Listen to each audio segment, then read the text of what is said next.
Bienvenue sur un nouvel épisode, les héros de la vente. Dans cet épisode, j'invite Elias Halimi de la société Alchemix pour nous parler de son métier de SDR, c'est-à-dire de commercial chasseur. Elias va nous donner son retour d'expérience et nous allons voir avec lui pourquoi ce poste est clé dans beaucoup d'entreprises. Nous allons également voir comment garder un commercial chasseur motivé sur le long terme et comment celui-ci peut-il surperformer. Nous allons voir également l'importance d'une bonne relation entre un SDR et un account exécutif, c'est-à-dire entre le chasseur, le closer et l'éleveur. À la suite de cet épisode, je vous invite à vous abonner aux Chroniques de la vente si vous souhaitez faire de la veille sur ce secteur si particulier qu'est la vente. Et je vous invite également à visiter notre site web vive.fr si vous souhaitez entraîner vos équipes commerciales et si vous souhaitez télécharger notre playbook de vente qui va vous permettre de construire une véritable machine de vente. Avant de commencer l'épisode, je voulais vous parler d'un sujet qui concerne bon nombre de commerciaux, le CRM. La plupart du temps, les CRM ne sont pas pensés pour les commerciaux et leur font perdre un temps précieux. Et c'est bien pour cela qu'ils ne les utilisent pas.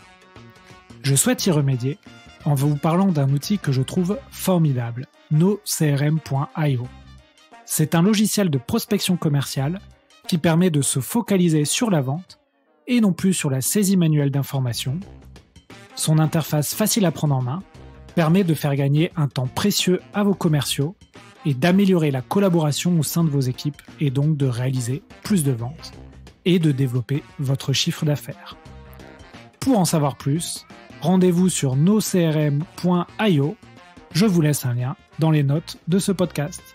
Bon épisode!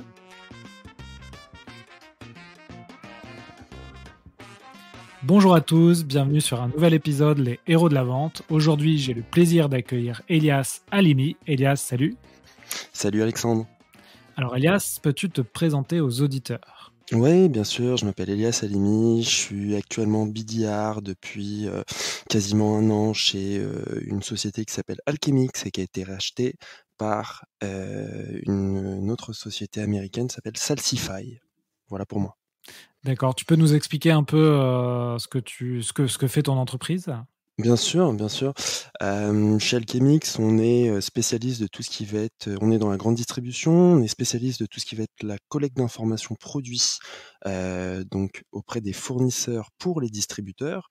Ce qui veut dire que finalement les comptes que je vais prospecter, vont être côté distributeur, donc ça va être autour de comptes tels que Auchan, Carrefour, Leclerc, pour ne citer que dans le domaine de l'alimentaire. Et puis moi, j'ai rejoint ce poste pour développer d'autres verticales, d'autres industries, comme le bricolage, le bâtiment, le jardinage ou encore bien d'autres. Voilà. Ok, très bien. Alors, tu nous as dit que tu es BDR. Est-ce que... alors, c'est le sujet du jour, en fait, c'est de parler des BDR et des SDR. Pour ceux qui ne connaissent pas ces termes anglais, on va bien sûr expliquer tout ça dans cet épisode, et on va comprendre, en fait, comment réussir en tant que SDR. Alors, est-ce que tu peux nous expliquer, avant tout, pourquoi tu as voulu choisir ce sujet ? Parce que c'est un sujet qui me tient à cœur, c'est un sujet qui fait partie finalement de mon quotidien puisque ça fait quelques années que je suis sur ce poste-là, confronté à différents prospects, différentes industries, dans différentes structures, de petite ou moyenne taille, dans le monde, tech essentiellement, et puis parce que je pense que le poste de SDR est un poste clé. C'est un poste qui vient tout droit des États-Unis, qui commence depuis quelques années à être plus connu en France, et c'est un poste clé parce qu'il est au cœur et au début de chaque belle histoire, pour un sales et dans le cycle de vente de manière générale. Ouais. Alors l'idée de cet épisode, c'était de voir un peu, de faire un épisode un peu vie ma vie de commercial, parce que c'est vrai qu'on invite souvent des entrepreneurs, des directeurs commerciaux ou des coachs de vente, donc qui ont une vision peut-être un peu plus managériale. Et là, l'idée, c'est de voir une vision plus opérationnelle. Donc d'abord, est-ce que tu peux nous expliquer qu'est-ce que un SDR, qu'est-ce qu'on entend par ce terme qui est souvent utilisé dans les startups, mais moins connu dans les dans les entreprises plus traditionnelles? Oui, bien sûr. Alors SDR, donc en anglais, c'est l'acronyme de Sales Development Representative, mais en français, ça donne finalement commercial sédentaire. C'est quelqu'un qui va être en charge, de la prospection, qui va être en ch par différents canaux, qu'ils soient, mail, LinkedIn, cold calling, donc téléphone pour les plus connus. Si la structure, comme la mienne, est plus grande, il va devoir générer, des leads, donc des de nouveaux prospects, suite à des webinars. Donc voilà, c'est les 4 différents canaux. J'en ai peut-être oublié un, c'est alors, forcément, en temps de covid, c'est un peu moins le cas, mais tout ce qui va être, événements et salons. Voilà. D'accord, et tu nous as parlé au début aussi des BDR. Tu peux nous expliquer aussi, pour les Oui, auditeurs, ce que c'est? oui, bien sûr. Alors BDR, c'est la 1re lettre qui change par rapport à SDR. C'est pas sales, mais business development representative. C'est, grosso modo la même chose. Moi, j'ai pas vu, dans ces 3-4 dernières années, depuis que j'ai commencé, de grandes différences. C'est un poste également de commercial sédentaire. Il y a d'autres, c'est une ju simplement, une autre appellation. On Ouais. peut aussi trouver le titre de BDA, Business Development Associate, mais ça revient à dire la même chose. Ouais, alors parfois dans certaines entreprises, il y a cette distinction parce que, les BDR vont faire plus, d'outbound, c'est-à-dire de prospection sortante, et les SDR plus de l'inbound, donc de traiter des leads qui rentrent. Il peut y avoir cette distinction-là dans certaines entreprises où les postes sont très, très spécialisés, et effectivement dans d'autres entreprises, c'est plus une nomenclature qui veut dire la même chose. Alors toi, Elias, ça fait combien de temps que tu es dans ce poste? Moi, sur ce poste, toute, industrie, toute société confondue, ça fait, 3 ans et demi, 4 ans aujourd'hui. D'accord, OK, très bien. Donc tu vas pouvoir nous donner un bon feedback sur ta vision du poste. On va faire un peu comme les inconnus selon toi, 1re question, qu'est-ce un bon SDR et qu'est-ce qu'un mauvais SDR? Ah, de manière assez classique, j'aurais envie de te dire quelqu'un qui est résilient, qui est capable de susciter l'intérêt de son prospect, qui est, poli, mais qui est poli, respectueux, mais pas trop béni oui oui. C'est-à-dire que, qu'est-ce que je veux dire et je m'explique? Faut aller chercher son prospect. Un prospect n'attend jamais votre appel et il va toujours vous dire que vous le dérangez. Tout simplement parce qu'il ne vous connaît pas. Et il faut bien avoir ça en tête. Donc moi, je suis un petit peu, je me vois comme ça, comme un petit peu celui qui murmure à à l'oreille des chevaux. Je suis là pour, voilà, murmurer un bruit, susciter l'intérêt de mon prospect sans en dire trop, juste le rendre assez curieux pour qu'il puisse s'ouvrir sur 2 minutes et qu'on puisse, justement, déboucher sur un meeting plus long, qui cette fois sera avec, un AE. Voilà. Ouais. Alors, ouais, là encore pour démocratiser un peu ces termes, anglo-saxons, si on prend des termes, plus traditionnels, les SDR, c'est des commerciaux qui vont faire de la chasse notamment. L'AE, c'est les commerciaux qui vont plutôt closer, conclure les rendez-vous. Et ensuite, on aura, des éleveurs qui seront, plutôt, ça là aussi ça dépend, hein, les entreprises, mais des account managers, des customer success managers, des key account managers, voilà. Il y a vraiment beaucoup de termes. Donc toi, dans ton métier, combien de temps tu passes à prospecter? Si tu pouvais donner une sorte de pourcentage, est-ce que tu sais, m'illustrer ça? Ouais, ouais, ouais, j'ai un peu de data. Alors, la prospection, dans sa globalité, c'est la majeure partie de ma journée. Encore une D'accord. fois, ça ne veut pas dire, donc, sur une journée, on va faire simple de 10 heures. Je vais peut-être passer, 6 à 7 heures à prospecter, mais encore une fois, ça ne veut pas dire 6 à 7 heures au téléphone. Il va peut-être avoir entre 2 et 3 heures de téléphone, segmenté en 3 temps. Un temps très tôt le matin, un temps en fin de matinée, un temps, fin d'après-midi, début de soirée. Ça, c'est pour le téléphone. Après, il va avoir des mails qui vont être envoyés, des mails que je vais personnaliser, donc qui vont me prendre du temps. Il va avoir justement des messages, sur LinkedIn, et il peut aussi avoir, parce que je l'inclus dans ma prospection, des recherches de ce que je vais appeler en anglais le social selling, mais c'est finalement faire des recherches sur mes prospects, sur leur industrie, essayer de me familiariser avec leur jargon pour justement être le plus pertinent possible lorsque je vais décider de passer à l'action et les approcher. Très bien, donc on peut dire que tu passes à peu près 70 de tes tâches sur de la prospection? Ouais, exactement, exactement. OK, très bien. Selon toi, pourquoi, ce poste-là est important dans une entreprise? Ben, parce que c'est, tout simplement un poste, je pense, qui est vu par beaucoup assez ingrat, où faut sortir en permanence de sa zone de confort et en plus, c'est quelqu'un qui va amener, du business et qui en plus ne va pas être sous le feu des projecteurs à la fin puisque c'est pas lui qui close. Ça, c'est un petit peu la vision, j'ai envie de dire, globale que vont avoir les gens du SDR. Mais c'est quelqu'un qui est pour moi, très précieux dans une entreprise il va faire gagner du temps à ses AE et il va les mettre si le travail est bien évidemment a bien été effectué, dans les meilleures dispositions pour closer puisqu'il va, récupérer des informations clés sur son prospect et sur, ses enjeux et de manière générale sur son entreprise, qui va communiquer via Salesforce, mais également de vive voix, en tout cas je l'espère, à ses commerciaux terrain ou à eux. Voilà. Ouais. Là encore, hein, je j'insiste pour les gens qui ne comprennent pas cette organisation, mais dans beaucoup d'entreprises, notamment de la tech, hein, tu as cette division entre les gens qui vont aller, chercher le lead et filtrer les leads, c'est-à-dire faire les premiers rendez-vous de qualification, donc c'est ce que tu fais et ensuite tu passes la main à, ce fameux AE, account exécutif, qui lui va traiter le lead et closer la vente. Dans d'autres entreprises, ils font le choix plutôt d'avoir des business développeurs qu'on va appeler full stack, c'est-à-dire qu'ils vont faire l'ensemble du cycle de vente et qui vont par contre être spécialisés, par exemple, sur, des régions ou sur, des comptes, des petits comptes, des grands comptes.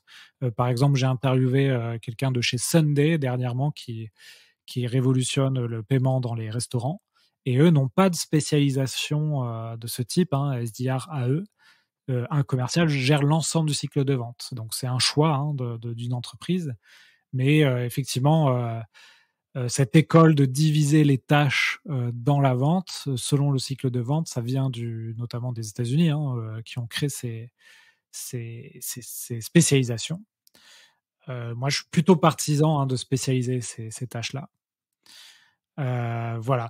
Comment tu, comment tu fais pour, en tant que SDR, rester motivé sur du long terme? Ça fait 3 ans et demi que tu fais ça. Souvent, on se dit que la prospection, c'est quand même assez challengeant et l'évolution qu'on pourrait imaginer d'un SDR, c'est qu'il passe ensuite, justement à eux, qu'il passe à un autre cycle de la vente. Qu'est-ce que tu en penses de ces questions de motivation? Elles sont, c'est un point très important que tu soulignes. Elles sont, je pense, primordiales ces questions-là et il faut se les poser. C'est un métier, et je suis pas là pour dégoûter les gens. Si ça fait autant de temps que je le fais, c'est que je l'apprécie et que je l'aime en particulièrement, qui est difficile. C'est un métier qui est difficile parce qu'il faut justement sans cesse se motiver. On va prendre des bâches, on est sans cesse hors de notre zone de confort et justement, il va y avoir des journées où on va pas obtenir de rendez-vous, on va avoir peu de discussions pour X ou Y raison. Finalement, la journée une journée réussie d'un BDR, ou SDR ou une journée, qui a été moyenne ou pas bonne, finalement la frontière est assez mince. C'est la différence entre j'ai pris un rendez-vous et j'en ai pris zéro. Donc il faut sans cesse se dire que, on est là pour ouvrir de nouvelles verticales, de nouveaux comptes, de nouvelles industries, qu'on est au début de cette belle histoire et que, peu importe ce que l'opinion des gens dans la société ou à l'extérieur, on est primordial dans l'organisation, pour justement, alimenter le pipeline, du département sales de manière générale. D'accord. Alors souvent ces postes-là, on les réserve plutôt à des commerciaux en début de carrière, plutôt des juniors. C'est pas forcément, on va dire la pratique, de toutes les entreprises. Là-dessus, qu'est-ce que tu en penses de cette, réflexion? Est-ce que tu as un avis là-dessus? Moi, je pense que c'est une erreur de, Oui. de laisser ça justement uniquement à des juniors. En tout cas de leur dire, bah, dans un an tu seras à eux ou tu passeras sur un autre poste. Puisque je pense que, il y a beaucoup de SDR et BDR en France, mais des très bons, il en existe je pense, assez peu. Tout simplement parce qu'on ne les incite pas à se spécialiser, à se former que ça soit par, des livres, des webinaires, et à se documenter sur ce métier qui est encore une fois pour moi un poste clé dans l'organisation. Donc heureusement, pour moi et pour d'autres, certaines sociétés, mais trop peu à mon goût aujourd'hui en France, ont compris que c'était un poste clé et sont prêts, également d'un point de vue financier à mettre, de l'argent sur la table, mais elles sont pas encore très nombreuses, c'est vrai. Ouais, c'est vrai qu'on a dans l'imaginaire un peu, collectif de la vente, c'est, ceux qui vont se coller entre guillemets «la prospection», ça va être, les petits jeunes. Alors qu'en fait, c'est sans doute, l'une des missions les plus difficiles, hein. Bon, c'est dur aussi de closer, mais, c'est quand même, difficile d'aller, décrocher son téléphone pour obtenir des rendez-vous, hein. Il faut avoir un certain état d'esprit, hein, il faut avoir cet état d'esprit de chasseur. Donc, une des bonnes pratiques, c'est d'avoir quelques, personnes expérimentées dans ces missions. Toi, c'est quoi, toi, quelle est ton évolution aujourd'hui? Comment tu penses évoluer dans ton poste? Ah écoute, je vois au moins 2 options, peut-être qu'il va en avoir une troisième dans les mois, dans les Ouais, semaines, dans les mois à venir, je sais pas, mais j'en vois au moins 2. La première qui serait assez logique, c'est bon, c'est finalement passer à eux, hein, ce serait plus logique. ouais, Moi, maintenant, il y en aurait une seconde que je verrais et qui m'intéresserait davantage, c'est passer sur un poste de team leader pour justement transmettre ce que j'ai pu apprendre ces dernières années, avoir des moments de partage, être, et surtout, pouvoir, aider, accompagner des jeunes et des moins jeunes, parce qu'encore une fois, ce poste, il n'est pas réservé qu'à des jeunes qui sortent d'école. donc team leader, c'est en gros, manager. Souvent à partir de 5-6, commerciaux, c'est bien d'avoir, un manager, ou un middle manager qui va être le team lead et qui va ensuite, assister le directeur commercial. Exactement. D'accord, très bien. Comment, Elias, quand on est, SDR comme toi, qu'on est motivé, on peut surperformer? C'est une bonne question. Comment on peut surperformer? Je pense qu'il faut être, si on veut vraiment surperformer, il faut être, à l'affût de tout, des actualités, des comptes qu'on prospecte, de ces prospects qui changent ou non de société. Il faut avoir une vraie routine, il faut avoir une vraie rigueur. Il faut accepter, voilà, comme je le disais en début de ce podcast, de sortir en permanence de sa zone de confort, d'en faire un petit peu plus et en faire un petit peu plus. Ça rejoint un petit peu, cette idée de rigueur, de préparer sa liste de prospects qu'on va appeler la veille pour le lendemain, d'être prêt, de prendre des notes, d'avoir une écoute active et je pense que c'est comme ça, avec tout ce que je viens d'énumérer, peut-être que j'ai sûrement oublié des choses, d'autres choses, qu'on peut, voilà, surperformer. D'accord. Et parlons un peu forcément de management. Quand tu es, commercial, tu es dans la prospection, tu as des managers. Bien sûr. Quel est selon toi le manager idéal pour performer dans ton poste? Quelqu'un qui accepte encore même s'il a un point de vue et c'est normal quand on arrive à des fonctions de management plus macroéconomiques, quelqu'un qui, peu importe cette vision macro, accepte de continuer à mettre les mains dans le cambouis. Pas à 100 comme il le faisait dans un rôle plus opérationnel, mais allez, on va dire entre, 1/3 et 40 de son temps, de manière quotidienne, d'aller aider, d'aller accompagner, d'avoir peut-être des comptes à lui où il doit, justement apporter son expérience pour prospecter, pour faire avancer le deal. Et puis ça va être, challengeant pour lui, ça va lui permettre aussi d'asseoir, son autorité et surtout d'être légitime par rapport à son équipe. Oui, bien sûr, bien sûr. Et dans ton activité, dans ton poste, quelles sont selon toi les difficultés? Qu'est qu'est-ce qui te complique un peu ta semaine, de commercial? Qu'est-ce qui va me compliquer? Je pense que les meetings, quand il y a trop de meetings internes dans une société, ça peut faire perdre du temps sur sa prospection et c'est dommage parfois. Je dis pas que tous les meetings sont inutiles, loin de là, mais je pense que oui, certains le sont et peut-être un manager c'est pas le cas, mais un manager qui nuirait à ma créativité en me mettant, un script, un cadre à suivre à la lettre. Ça, c'est vrai que ce serait assez ennuyeux et puis, voilà l'administratif, mais on peut pas y couper. Les comptes rendus qu'on doit faire sur Salesforce, ça prend du temps, ça nuit à la prospection, mais c'est indispensable pour la continuité du deal. Donc voilà pour répondre à ta question. Ok, très bien. Tu as parlé de Salesforce rapidement, toi, les outils que tu utilises ou que tu n'utilises pas mais que tu aimerais utiliser. Est-ce que tu peux nous dire rapidement ta stack un peu d'outils pour ton travail de SDR? Ouais, bah, actuellement, j'utilise tu l'auras compris, Salesforce en tant que CRM qui est assez connu, pour tout ce qui va être, cycle des ventes et gestion de la relation client de manière, générale. J'utilise, Lusha pour le scrapping, pour obtenir des mails, des numéros de téléphone. J'utilise, bon, bien évidemment Sales Navigator. J'ai utilisé dans le passé, Phantom Buster ou Prospecting pour générer du pipe heu et pour justement avoir de nouvelles connexions via LinkedIn. En outil de séquençage de mails, depuis très peu, j'utilise Outreach, Ouais, via la boîte qui nous a rachetés, mais dans le passé, j'ai utilisé, Cirrus Cirrus, Lemlist et HubSpot. Voilà. d'accord, très bien. Du grand classique. Du très, très grand classique, effectivement, ouais. D'accord. On va revenir un peu sur la relation, qui surprend parfois, hein, dans certaines entreprises entre le SDR, on va dire, et l'account, exécutif, hein, entre celui qui obtient le lead et celui qui va le convertir. Souvent une des objections qu'on peut avoir, hein, pour ces entreprises qui ont pas cette organisation en place et à qui on va conseiller de mettre une organisation spécialisée comme ça, c'est: «Oui, mais le prospect, que le SDR va obtenir, et ne va pas aimer la transition avec une autre personne.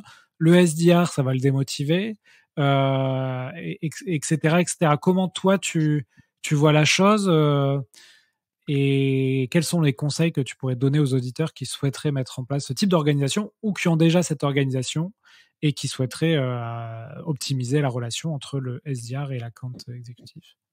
Oui, bien sûr. Bah, très, très bonne question. Je dirais que, il f le la base, avant tout, bah, c'est vraiment la confiance. Il faut qu'il y ait une relation de confiance entre le SDR et les commerciaux terrain, les AE avec lesquels il va travailler au quotidien. Il faut vraiment que, il soit rassuré par rapport au travail du SDR, et par rapport à sa prospection, que ça soit dans le copywriting donc dans l'écriture finalement des mails, que ça soit, lorsqu'il va, faire ses, appels de découverte et qu'il va démarcher par téléphone, des prospects et surtout, il faut qu'il y ait un vrai relais, il faut que la transition soit bien faite lorsqu'il fait ses comptes rendus. Ça, c'est d'une part pour le SDR, mais il faut que l'AE les regarde, les consulte et prépare ses rendez-vous basés sur les premières informations qui auront été, récupérées par le SDR et encore une fois, s'il y a des doutes, des questions suite à ce compte rendu, ne pas hésiter à communiquer. La clé, c'est vraiment il y a 2 choses. La première, je l'ai cité là, c'est la confiance, la seconde, c'est la communication. D'accord. Donc importance, à la base pour le SDR de remplir son CRM et de mettre les notes, qui vont permettre à l'AE de suivre, hein, de faire le suivi. Mais importance aussi que l'AE puisse, débriefer en fait avec le SDR, la suite du rendez-vous. D'ailleurs, c'est un autre sujet qu'on peut aborder, c'est en termes de commission. Toi, dans ton entreprise, comment ça fonctionne? Est-ce que tu as des commissions sur les leads que tu envoies ou tu as des commissions sur les leads que vont convertir, l'AE? Alors, donc J'ai eu plusieurs types de plans de commission différents. Avant, j'étais incentivé donc j'étais sollicité sur le nombre de rendez-vous que je prenais, rendez-vous qualifiés. Fallait donc un minimum de questions posées avec, des réponses assez pertinentes d'un prospect. Aujourd'hui, c'est au nombre d'opportunités. Ça veut dire que, prendre un rendez-vous, c'est très bien, le qualifier, c'est bien, mais finalement ça rentre dans mes compteurs lorsque le rendez-vous a été effectué par l'AE et que l'AE a proposé une next step donc acceptée par le prospect. Là, alors, on va créer une opportunité, ça commence à rentrer, dans mes compteurs et par rapport au plan de commission, j'ai donc, je vais avoir une première somme une fois qu'il y a une opportunité qui est créée et puis s'il y a closing, je vais avoir également, un second montant qui va m'être, délivré. Voilà, Ouais, oui, je pensais à ce type de à ce type-là. commissionnement. Ouais. Heu, As-tu déjà eu des tensions, sur, notamment le fait que l'AE, ne convertisse pas assez les leads que tu lui envoies ou ça se fait naturellement assez bien? Non, ça peut, il y a eu quelques petites frictions, mais j'ai beaucoup de chance dans cette société puisqu'elles sont assez rares. La plupart des aveux pour pas dire tous, sont de très bonne foi et quand il y a un lead qui a été identifié par moi sur lequel voilà, j'ai expliqué, de vive voix ou dans le CRM pourquoi je pensais, que ça faisait sens que mon commercial T1, le rencontre ce prospect. En général, ça débouchait, allez, peut-être pas, 100 du temps, mais on va dire bien, 80 du temps sur une opportunité. OK, très bien, très bien. Bon, bah, c'est intéressant d'avoir cet avis-là parce que, j'ai déjà eu des situations où effectivement les SDR ne voulaient pas forcément avoir de commission par rapport aux actions de l'AE. Mais je trouve que moi, c'est un moyen de travailler en équipe, en fait. C'est ça, c'est bien plus collaboratif et puis, ça fait comprendre à chacun, au SDR comme à l'AE, qu'on est tous dans le même bateau et qu'on a besoin l'un de l'autre, pour être productif et pour être efficace. Très bien. OK, bah, écoute, merci pour ce feedback. Si on a un auditeur qui nous écoute et qui hésite, par exemple, à rentrer dans une carrière, dans la vente et notamment de rentrer dans ce poste, hein, de commercial chasseur, de SDR, quels seraient, toi, tes conseils à cet, auditeur? Les conseils que je lui donnerais, c'est d'être toujours dans l'action. C'est-à-dire, je pense que dans la vie, de manière générale, dans la vente, mais pas que, le doute s'installe lorsqu'on est dans l'inaction et qu'on ne fait on ne s'active pas et lorsqu'on ne finalement on ne se bouge pas. À partir du moment où on est dans l'action, je dis pas que ça marche à tous les coups. C'est bien évidemment, c'est pas ça que je dis, mais à force excuse-moi l'expression, de secouer un petit peu le baobab, il y a un moment, ça va tomber. Donc il faut être vraiment proactif et toujours essayer, voilà, d'apporter une solution, de faire son autocritique, de se dire: «OK, le projet A, l'approche A n'a pas marché, l'approche B non plus. Comment je vais faire pour que la C, la troisième approche finalement, elle, soit concluante et heu, dans mon job de SDR, m'amène sur un rendez-vous avec le bon interlocuteur?» Très bien et aujourd'hui, toi, ce qui t'enchante dans ton métier, est-ce que tu peux nous donner un peu les points qui te plaisent beaucoup? Oui, oui, bien sûr, je dirais que, bah, c'est un en fait, aucune journée, même si d'un point de vue extérieur, ça peut paraître étrange ce que je vais dire, aucune journée ne se ressemble. Il y a des rendez-vous que j'ai obtenus de manière assez facile, où la personne répondait après un ou 2 mails, et il y a des rendez-vous où j'ai dû appeler la personne, je me souviens, alors que c'était son portable, professionnel, 17-18 fois avec, 4 ou 5 mails. 2 messages LinkedIn auxquels j'avais pas eu de réponse. En fait, moi, ce qui me plaît vraiment dans ce métier, c'est qu'il est quelque part à l'image de la vie. J'aime bien cette phrase parce que je la trouve, très juste. C'est que, rien ne va se faire si tu ne vas pas le chercher et si tu fais pas finalement preuve de résilience. OK, écoute, merci Elias. Hem, Moi, si je pouvais ajouter quelque chose sur ce métier, hein, de SDR, c'est de ne pas hésiter en fait à tester ce métier. Je pense que dans la vente, il y a beaucoup d'opportunités, et de belles carrières à faire et peut-être qu'en France, on n'en parle pas assez, mais ce sont des métiers souvent passionnants, qui permettent d'évoluer, de bien gagner sa vie. Ce sont des métiers en pénurie, hein, aujourd'hui. Recruter, un bon commercial, notamment un bon commercial qui prospecte bien, qui apporte des leads, c'est très compliqué et donc si vous avez ces compétences, forcément, la rareté, fait que, bah, vous allez, être, bien rémunéré. Donc ne pas hésiter en tout cas à découvrir ce métier, à le tester et certains acteurs de l'éducation l'ont bien compris, hein. On en a parlé un peu en off, mais les, YouMind School, Iconoclast, Rocket School, qui sont tous passés dans ce podcast, permettent à des gens de se reconvertir dans les métiers de la vente. Donc voilà, si vous nous écoutez et que ça vous intéresse, je vous invite, de vous rapprocher de ces écoles pour, commencer, votre carrière avec les meilleurs fondamentaux de la vente. Écoute Elias, merci, est-ce que tu as quelque chose à ajouter avant qu'on passe aux questions de la fin? Écoute, je pense qu'on a fait on a fait une belle passe. On a passé pas mal de sujets en revue. Moi, j'ai pas forcément de choses particulières à ajouter. Hem, donc pour D'accord. moi, c'est bon. OK, très bien. Donc on va passer aux questions de la fin que je pose à tous les invités. Bien En sûr. termes de contenu, donc audio, vidéo, écrit, as-tu des choses à nous conseiller? Oh bah, si je disais pas ton podcast, ce serait te manquer de respect, donc forcément, les héros de la vente.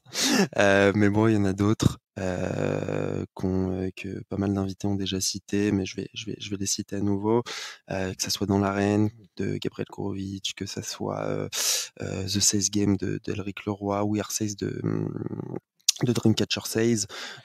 Donc ça, c'est pour les audios, les podcasts que je recommande, qui sont toujours, pleins d'enseignements, dont moi, en tout cas, à titre personnel, je m'inspire. Il y a également des bouquins que je recommande, il y a un bouquin en anglais qui s'appelle, Copywriting Secrets de Jim Edwards, qui est très, très pertinent pour, la rédaction d'emails. Il y a 2 autres livres du même auteur, cette fois-ci en français. Il s'agit de Nicolas Caron, qui s'appelle, je sais pas si Oui, tu le connais? Ouais, tu Lève-toi et connais? vente? Alors Lève-toi et Lève-toi vends, et pardon. vends, Lève-toi et vends, et le second qui moi m'intéresse encore plus et que j'ai fini récemment, qui s'appelle Lève-toi et prospecte. Mais oui, c'est ça. D'accord, d'accord. Nicolas, je lui ai proposé de passer dans le podcast, il a accepté, mais on n'a pas Ah! encore calé de date, donc peut-être en 2022. Ah bah, ouais, je te le souhaite parce que je suis persuadé que les auditeurs vont adorer et qu'il a énormément d'anecdotes. En tout cas, si c'est les mêmes qui sont dans ses bouquins, je pense que la liste n'est pas exhaustive. Ce sera très intéressant pour, la plupart des auditeurs qui suivent ce podcast, de manière régulière. OK, très bien. En termes de routine ou d'outils, qui t'aident à être bien, dans ton quotidien au niveau perso et puis à être performant, au niveau perso ou professionnel, hein, as-tu des Ouais. choses à nous partager? Est-ce qu'il y a des choses que tu mets en place? Ouais, bon alors d'un point de vue professionnel, je dirais Asana qui est assez connu, qui permet justement d'organiser ses tâches, ça peut aider. Moi, en l'occurrence, ça m'aide bien. Le sport, donc ça, c'est pas forcément d'un point de vue professionnel, mais je pense que pour ce travail, sur la fonction commerciale de manière générale, mais en particulier pour ce poste de SDR, il faut être en forme, il faut avoir de l'énergie puisque, je suis persuadé que, lorsque dans les quelques premières secondes, lorsque vous avez un prospect au téléphone, ça se sent. Quelqu'un qui est en forme, qui a de l'énergie, qui a une énergie positive, qui diffuse, une bonne humeur. Donc c'était en tout cas moi à titre personnel à nouveau le sport m'aide beaucoup, donc je recommande, peu importe type de sport, peu importe le type de sport pardon, ça peut être le yoga, ça peut être, le crossfit que moi j'affectionne particulièrement. Je pense que chacun peut trouver, ce qu'il affectionne. OK, super et as-tu aujourd'hui une compétence qui te manque et que tu aimerais, ajouter à ta panel de qualités, de compétences? Ouais, je dirais que, j'aimerais être encore plus, peut-être plus incisif, plus sharp lors de mes, calls de découverte pour avoir peut-être en moins de temps, aller directement à l'essentiel et avoir les informations, qui sont pour moi capitales et pour que le prospect ait vraiment l'impression qu'en, 2-3 minutes, j'ai cerné aujourd'hui son projet ou ses enjeux, si on peut pas encore parler de projet. Heu et puis que lorsque on se voit, lors d'un second échange, cette fois-ci avec l'AE, ça soit une évidence qu'on se revoit et pas, forcément une, «Ouais, ce qu'il m'a dit était intéressant, mais j'en sais pas trop». Voilà, pour lui, je dois arriver finalement, si je devais le résumer, arriver vraiment, davantage comme un Superman, quoi. D'accord, très bien. Voilà. Et dernière question, pour Ouais. clôturer ce podcast, tu as la possibilité d'inviter une personne, dans ce podcast, tu invites qui? Écoute, j'ai un de mes anciens managers, je pense à Guillaume Corp, qui a pas mal d'expérience. J'ai un de mes anciens collègues qui est aujourd'hui un très bon ami qui s'appelle, Kevin Giraud. Heu, donc au moins ces 2 personnes-là. Voilà. D'accord, OK. Eh beh, écoute, Elias, merci beaucoup, très intéressant ton point de vue de d'SDR opérationnel, terrain. On enregistre cet épisode, 2 jours avant Noël, donc je te souhaite de bonnes fêtes, Elias. Et bah, également, Alexandre, également. Voilà. Donc si ça vous intéresse d'en savoir plus sur ce poste, parce que vous hésitez ou parce que vous êtes dans ce poste et vous avez besoin de conseils, donc on te contacte sur LinkedIn, j'imagine? Ouais, Léa Salimi, on me trouvera, je pense, assez facilement sur LinkedIn et puis, pour toutes les questions éventuelles, je me ferai un plaisir, d'y répondre. Voilà. OK, très bien. Et si vous voulez, continuer à améliorer vos connaissances sur la vente, vous pouvez vous abonner aussi aux Chroniques de la vente, qui est la newsletter, complémentaire du podcast. Bien sûr, toujours pareil, notez ce podcast, ça m'aide beaucoup. Et ben, écoutez, je vous souhaite, de passer de bonnes fêtes. Bon, vous écouterez sans doute l'épisode en février 2022, donc je vous souhaite une belle année 2022. Voilà, on va faire ça. Ça va être plus simple, ouais. Voilà. Bon, Elias, à bientôt. À bientôt Alexandre, merci à toi. Merci à toi, salut. Excellente fête de fin d'année. Au revoir. Voilà, j'espère que l'épisode vous a plu. Quelques infos avant de vous laisser. Donc, nous avons créé, en plus de la newsletter et du podcast, un TikTok sur la vente. Donc, vous tapez les héros de la vente sur TikTok, vous allez tomber dessus. J'espère que ça vous plaira. Nous avons aussi travaillé pendant 6 mois pour sortir un playbook de vente. Je vous en ai parlé un peu en intro. Donc, c'est un guide de 50 pages qui répertorie tous les conseils que j'ai eus dans ce podcast pendant 2 ans. Donc, il y a un gros travail qui est fait là-dessus. On le vend 49 € sur notre site internet vyfe.fr, vyfe.fr. Vous pouvez le télécharger, l'avoir en PDF, en Word, en Google Doc, etc. Et surtout, je vous conseille de le mettre à votre sauce, c'est-à-dire que vous allez pouvoir mettre vos propres informations dans ce playbook et vous allez pouvoir le passer à vos collègues. Et ça va vous aider à faire des rendez-vous, à prospecter, à closer, à négocier. Donc voilà, j'espère que ça vous plaira. Pour ceux qui ont écouté le podcast jusqu'ici, il y a un code promo, c'est VYFE20, donc V majuscule YFE 20, et vous pourrez avoir un code promo, une remise de 20% sur le playbook. Voilà, c'est pour vous remercier d'avoir écouté jusqu'à la fin ce podcast. À bientôt tout le monde!